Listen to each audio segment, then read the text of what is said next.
ನಮಸ್ಕಾರ. K2 ಕನ್ನಡ ನ್ಯೂಸ್ಗೆ ಸ್ವಾಗತ. ವೀಕ್ಷಿಸಿ ಈ ದಿನದ ಸುದ್ದಿಗಳ ರೌಂಡ್ ಅಪ್.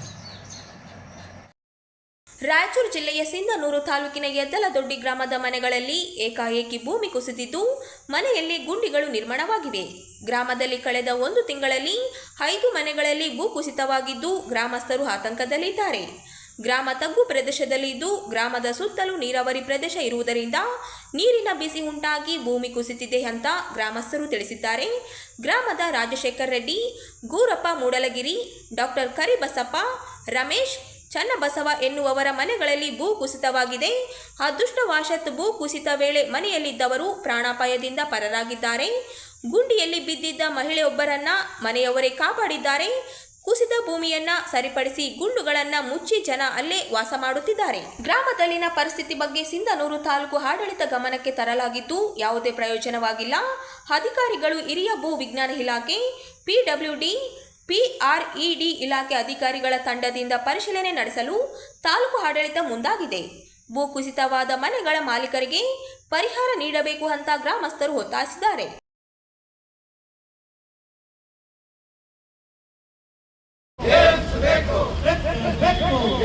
ರಾಯಚೂರು ಜಿಲ್ಲಾ ಏಮ್ಸ್ ಹೋರಾಟ ಸಮಿತಿ ನಡೆಸುತ್ತಿರುವ ಅನಿರ್ದಿಷ್ಟ ಧರಣಿ ಸತ್ಯಾಗ್ರಹ ಇಂದಿಗೆ 1296ನೇ ದಿನಕ್ಕೆ ಕಾಲಿಟ್ಟಿದೆ.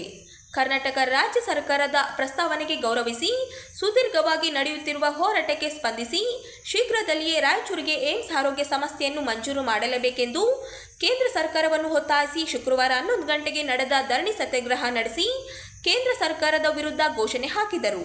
ಕೇಂದ್ರ ಸರ್ಕಾರ ರಾಯಚೂರಿಗೆ ಏಮ್ಸ್ ಘೋಷಣೆ ಮಾಡುವವರೆಗೂ ಈ ಒಂದು ಹೋರಾಟ ನಿಲ್ಲದು ಎಂದು ಎಚ್ಚರಿಕೆ ನೀಡಿದರು.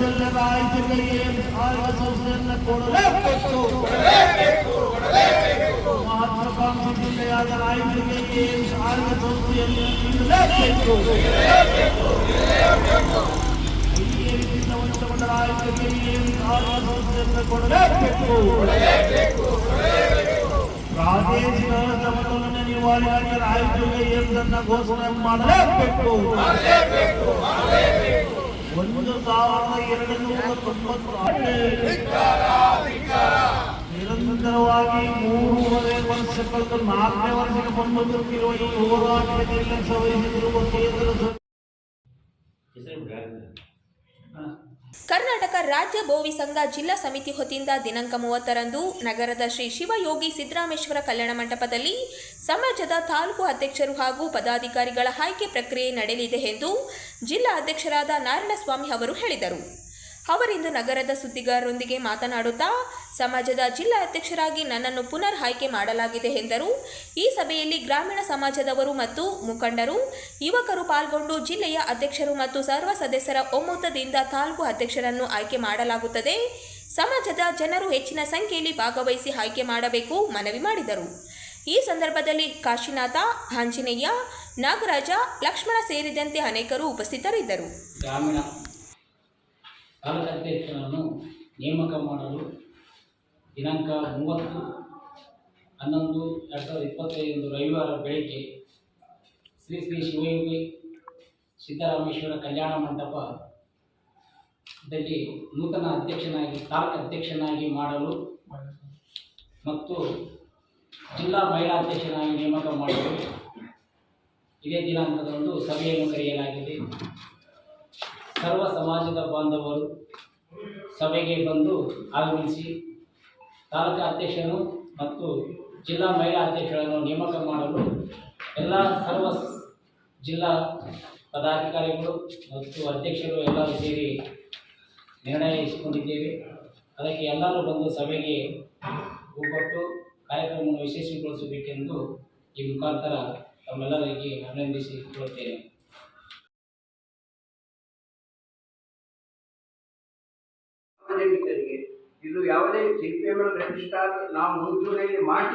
ಬಿಜೆಪಿ ಬೆಂಬಲಿತ RSS 100 ವರ್ಷ ಪೂರ್ಣಗೊಳ್ಳುವ ಹಿನ್ನೆಲೆ ಸಂವಿಧಾನ ಬುಡಮೇಲು ಮಾಡಲು ಹೊರಟಿದ್ದು ಪ್ರಜಾಪ್ರಭುತ್ವ ಉಳಿವು, ಸಂವಿಧಾನ ರಕ್ಷಣೆ ಮತ್ತು RSS ಪ್ಲಾಸ್ಟಿಕ್ ಆಳ್ವಿಕೆ ಅಂತ್ಯಗೊಳಿಸಲು ಡಿಸೆಂಬರ್ 6ರಂದು ಹೈದರಾಬಾದ್ನಲ್ಲಿ ಅಖಿಲ ಭಾರತ ಫ್ಯಾಸಿಸ್ಟ್ ವಿರೋಧಿ ಸಮಾವೇಶ ಹಮ್ಮಿಕೊಳ್ಳಲಾಗಿದೆ ಎಂದು CPI ML ರಿಜಿಸ್ಟ್ರಾರ್ ಜಿಲ್ಲಾ ಕಾರ್ಯದರ್ಶಿ MD ಹಮೀರ್ ಅಲಿ ಅವರು ಹೇಳಿದರು. ಅವರಿಂದು ನಗರದ ಸುದ್ದಿಗಾರರೊಂದಿಗೆ ಮಾತನಾಡುತ್ತಾ RSS ಈ ದೇಶಕ್ಕೆ ಮಾರಕವಾಗಿದೆ. ಬಿಜೆಪಿ ಆರ್ಎಸ್ಎಸ್ಗೆ ಚುನಾವಣೆ ಆಯೋಗ ಅಂಗಸಂಸ್ಥೆಯಾಗಿ ಕೆಲಸ ಮಾಡುತ್ತಿದೆ ಎಂದರು. ಇದರಿಂದ ಪ್ರಜಾಪ್ರಭುತ್ವ ವ್ಯವಸ್ಥೆ ಧಕ್ಕೆ ಆಗಲಿದೆ ಎಂದರು. ದೇಶದ ಉಸಿರು ಸಂವಿಧಾನ. ಇಂತಹ ಸಂವಿಧಾನಕ್ಕೆ ಆಪತ್ತು ಬಂದದಾಗಿದೆ. ದೇಶವನ್ನು ಬೇರೆ ದಿಕ್ಕಿಗೆ ಕೊಂಡೊಯ್ಯುವ ಕೆಲಸ ನಡೆದಿದೆ.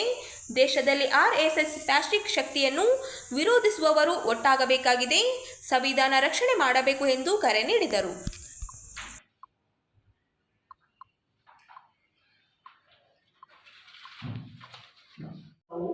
RSS ಫ್ಯಾಸಿಸಂ ವಿರುದ್ಧ ಸಂಘಟಿಸಿದ್ವಿ. 1 ಜನವರಿ 30 ಲಿಂಗ್ ಸ್ಕೂಲ್ನಲ್ಲಿ, ಮೊನ್ನೆ ಸೆಪ್ಟೆಂಬರ್ 27ರಂದು ಚಿಕ್ಕಮಗಳೂರಿನಲ್ಲಿ. ಈಗ ಅಖಿಲ ಭಾರತ ಮಟ್ಟದ 14 ರಾಜ್ಯಗಳನ್ನು ಒಳಗೊಂಡು ಇದರಲ್ಲಿ ದಲಿತ, ಹಿಂದುಳಿದ, ಮುಸ್ಲಿಂ, ಇತರೆ ಪ್ರಗತಿಪರ ಸಂಘಟನೆಗಳು ಒಳಗೂಡಿ ಈ ಒಂದು ಅಖಿಲ ಭಾರತ ಫ್ಯಾಸಿಸ್ಟ್ ವಿರೋಧಿ ಸಮಾವೇಶ ಹೈದರಾಬಾದ್ನಲ್ಲಿ ನಡೆಯಿತು. ಇದರಲ್ಲಿ ಪ್ರಮುಖವಾಗಿ ಏನು RSS ಈ ದೇಶದ ಬಹುತ್ವವನ್ನು, ಈ ದೇಶದ ಸಂವಿಧಾನವನ್ನು, ಈ ದೇಶದ ಯಾವತ್ತು ದುಡಿಯುವ ವರ್ಗದ ದಮನಿತ ಜನರನ್ನು ಇವತ್ತು ತುಳಿಯುತ್ತಾ ದೇಶದಲ್ಲಿ ಧರ್ಮ, ಜಾತಿ, ಕೋಮು ಭಾವನೆ ಇವತ್ತು ಹೆಚ್ಚು ಮುನ್ನೆಲೆಗೆ ಬರ್ತಾ ಇದೆ. ಯಾರಿಗೂ ದೇಶದಲ್ಲಿ ರಕ್ಷಣೆ ಇಲ್ಲ. ಸಂವಿಧಾನ ಅಂಗವಾಗಿ ಸಂವಿಧಾನ ಇವತ್ತೇ ಹಾಡಗಳಿಗೆ ಕಗ್ಗೋಲೆ ಆಗ್ತದೆ, ಸಂವಿಧಾನಕ್ಕೆ ಧಕ್ಕೆ ಬರ್ತದೆ, ಆಪತ್ತು ಬರ್ತದೆ. ಹಾಗಾಗಿ ಪ್ರಜಾಪ್ರಭುತ್ವ ನಾಶ ಆಗ್ತದೆ. ಡೆಮೊಕ್ರೆಟಿಕ್ ಅನ್ನೋದು ಈಗ ಬಿಹಾರ ಎಲೆಕ್ಷನಲ್ಲಿ ನೋಡ್ಬೋದು. ಚುನಾವಣೆ ಕಮಿಷನ್ನೇ ಬಿಜೆಪಿ ಅಂಗಸಂಸ್ಥೆಯ ಕೆಲಸ ಮಾಡಿದ್ದನ್ನು ಕಾಣಬಹುದು. ಪ್ರಜಾಪ್ರಭುತ್ವಕ್ಕೆ ಯಾವುದೇ ಮಾನ್ಯತೆ ಇಲ್ಲ.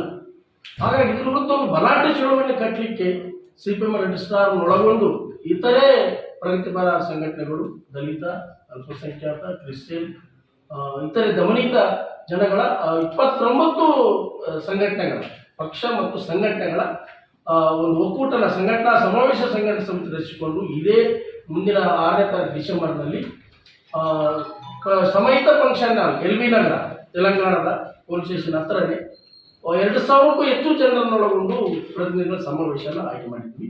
ಇದರ ಪ್ರಮುಖವಾಗಿ ಕರ್ನಾಟಕದ ನಿವೃತ್ತ ನ್ಯಾಯಮೂರ್ತಿ ವಿ ಗೋಪಾಲ್ ಗೌಡರು ಇದನ್ನು ಉದ್ಘಾಟನೆ ಮಾಡಿ ಮಾತನಾಡ್ತಾರೆ. ಹಾಗೆಯೇ ಇದರ ಪ್ರಮುಖ ಭಾಷಣಕಾರರಾಗಿ CPM ರಿಜಿಸ್ಟ್ರಾರ್ನ ಅಖಿಲ ಭಾರತ ಕಾರ್ಯದರ್ಶಿ, ಪ್ರಧಾನ ಕಾರ್ಯದರ್ಶಿಯವರು ಕಾಮ್ರೇಡ್ PJ ಜೇಮ್ಸ್ ಅವರು ಈ ಮುಖ್ಯ ಭಾಷಣವನ್ನು ಮಾಡಲಿದ್ದಾರೆ. ಇದಕ್ಕಾಗಿ ಕಾಮ್ರೇಡ್ R ಮಾನ್ಸೇನವರು ಕೂಡ ಕನ್ವೀನರ್ ಮತ್ತು ಸೈಯದ್ ಕಮಲ್ ಅತೇರ್ ಅಂತೇಳಿ ಇದರ ಪ್ರೆಸಿಡೆಂಟ್, ಚೇರ್ಮನ್, ಸಮಾವೇಶ ಸಂಘಟನಾ ಸಮಿತಿ ಚೇರ್ಮನ್. ಉಳಿದಂತೆ ಎಲ್ಲ ಪ್ರಮುಖರು ಭಾಷಣ ಮಾಡಿದರು. ಇನ್ನೊಬ್ಬರು ಕರ್ನಾಟಕದ ಪ್ರಮುಖ